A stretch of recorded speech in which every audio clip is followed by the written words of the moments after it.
Hello বন্ধুরা, পাঁচ ফোড়নে তোমাদের সবাইকে স্বাগত। সবাইকে 15ই আগস্টের অনেক অনেক শুভেচ্ছা।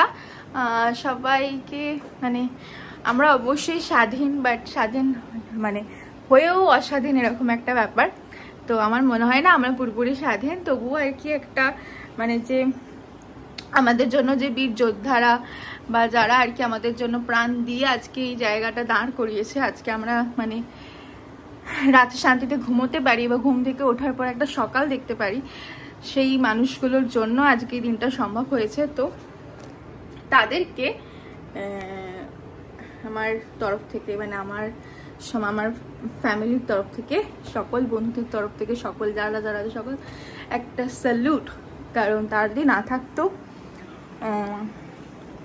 আমরা আজকে একটা শান্তির সকাল পেতাম না কেউই,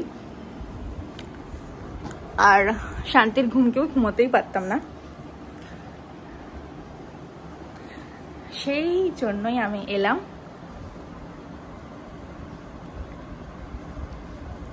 তাও অনেকদিন পরই এলাম।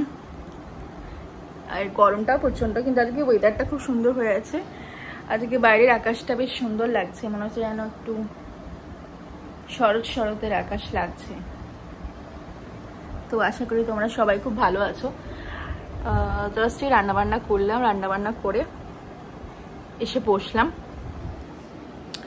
তো আমাদের আজকে লাঞ্চের মেনু হচ্ছে চিকেন কষা আর হচ্ছে ফ্রাইড রাইস।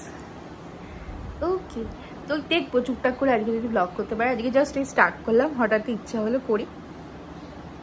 আকাশে বাইরের মেঘের ছবি তুলছিলাম, তো মেঘের ছবি তুলতে হঠাৎ মনে হলো তোমাদের সাথে একটু ব্লগ করি। আর কালকেও জন্মাষ্টমী অনেক শুভেচ্ছা সবাইকে।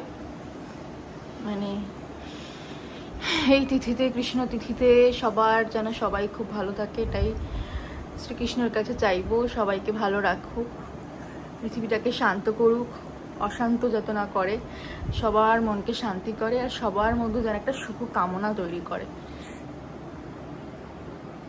যেটি পরে যদি আসি তাহলে তো নিশ্চয়ই আসবো, আর নয়তো এটাই তোমাদের কাছে শেয়ার করবো। সবাই ভালো থেকো, আর পাঁচ ফোড়নের পাশে একটু থেকো।